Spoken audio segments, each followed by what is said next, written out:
feels like the consistency is missing, it is. If it feels like the consistency is missing as a result of not having an identity, no. Good morning to you. Good Monday morning. I'm Dejan Kovacevic of DK Pittsburgh Sports, and this is Daily Shot of Penguins. It comes your way bright and early every weekday. If you're into football and or baseball, I also offer daily shots of Steelers and Pirates that I hope you'll check out. The Penguins split a weekend back-to-back in Buffalo and then coming home to beat the Maple Leafs. It should have been, obviously, a sweep. Blowing a 2-goal lead in the third period to the Sabres was an ugly look. But just as pretty was how they defended, boxed out, battled, dug along the boards to make sure that they hung on to a well-deserved lead over Toronto in winning 3-2 Saturday night at PPG Paints Arena. It's not about any of this, though. I'm going to keep repeating this until I'm some really deep, dark blue shade in my face for however long it takes. This team is going to be built on three things. One, and it's in this order, goaltending. Two, the power play. Three, defending hard. Now, which of those three is missing? Right. You're going to get, and I left this off on purpose, all the 5-on-5 offense that you could possibly want or need, just based on the construction of the top six, just based on the pedigree, the talent, the Hall of Fame credentials, and everything else. Those guys have always been Sidney Crosby, Evgeny Malkin, Jake Gensel, blah, blah, blah, blah, blah. Always been money in the bank as it relates to X amount of offense. So you can take X amount of offense and just kind of set it off to the side. What you haven't been able to count on, even from these truly great players, and this has been a while now, this is not new, is a productive, dynamic, dangerous, and feared power play. And that's a very, very, very big problem, because as much as you want to look back at that Buffalo game and say, boy, how did they blow this, and how did they not find a way to sit on a lead or trap or whatever it is that people want, that's not the problem. It's not the problem. It doesn't hurt when you can do that. It's a nice thing to have in your back pocket, but score a power play goal. Just one. Just one. Score a power play goal at any point in the game, and everything works differently. The opponent has to open up areas that they don't want to open up, and then you, in turn, can become more effective on the counterattack. Everything changes. Just score a power play goal. Just one. Nobody's asking for the 87 Oilers here. Just one. Get to the net, fire some pucks, do some terrible things in the crease, whatever it takes, and score a power play goal. I don't say this often, and that's because I don't say it lightly. But if there's going to be anything that prompts Kyle Dubas or Mike Sullivan or whoever toward any kind of coaching change, it's going to be this. And I understand that they value, and they should, Todd Reirden as a member of that staff. He does a lot of good things that people don't see. But he's also the one tagged with running that power play. And I would posit that the things that he does really well are obviously not that power play. You don't have to fire somebody. You don't have to get rid of him. What you need is a legit ace-level power play specialist. Someone who thinks about power plays, who studies power plays, who analyzes them, who even micro digs through the data of power plays, modern power plays, and says, hey, listen, you give me 10 guys of this quality. And let's bear in mind that the other night in Buffalo, the second unit had Evgeny Malkin, Chris Letang. I mean, it's getting farcical. It really is. When you're putting a second unit like that on the rink and there's still nothing happening, then you've got issues with the construction of the power play.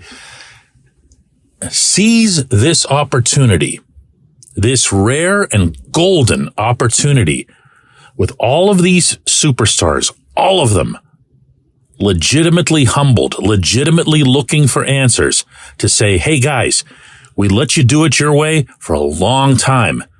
We can't do that anymore because we wouldn't be doing you a service if we did.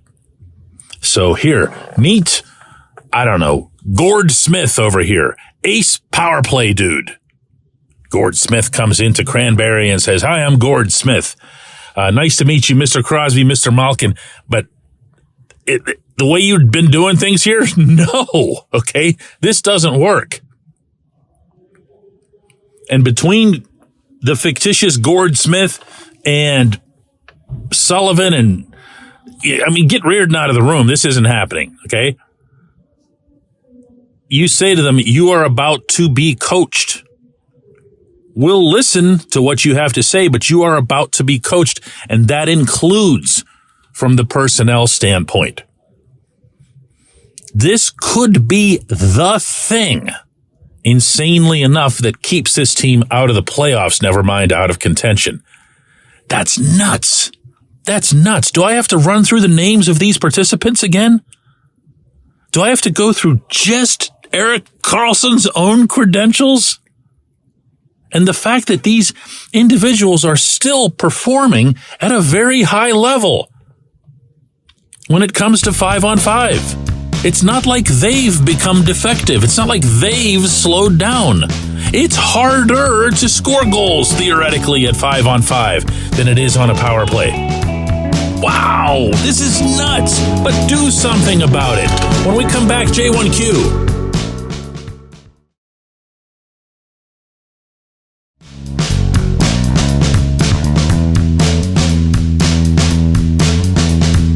Today's J1Q comes from Ronald, who says, DK, do you still think that Mike Sullivan should be coaching this team, given that we're seeing the same issues year after year after year with no answers in sight?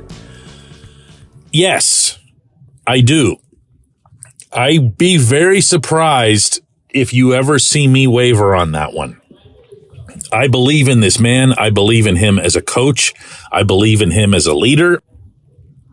I believe in him as someone who is probably more adaptive than most might realize. It's just in very subtle ways because he believes in the base system. And, you know, what we're talking about here isn't that much of a head coach thing. It's just not. I don't mean to be sounding like I'm handing him the figurative pass that everyone always talks about, or that I'm making excuses for him or anything like that. The main thing that a head coach can do as it relates to the power play is from a personnel standpoint. Okay, most head coaches don't run their own power play. There's all kinds of layers to doing that, including how you attack the opponent's penalty killing that night, including how they happen to attack you.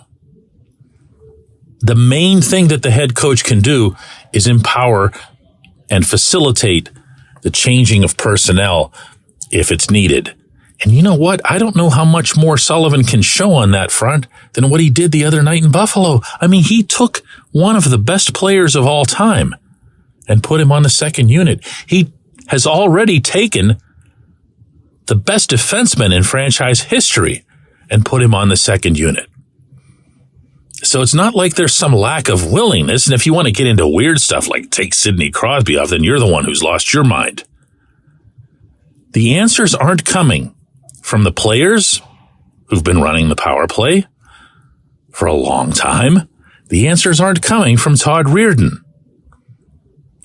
That's why I'm feeling as though what has to happen here is that they've got to come from the outside. I'm going to try to find a delicate way to word this.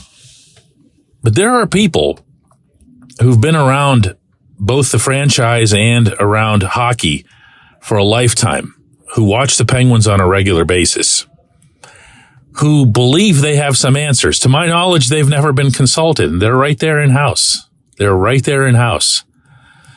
The things that they put forth are not things that I'm seeing transpire on the ice. So either they're not being asked, or whatever it is that they have to say isn't valued, or for all I know, isn't correct.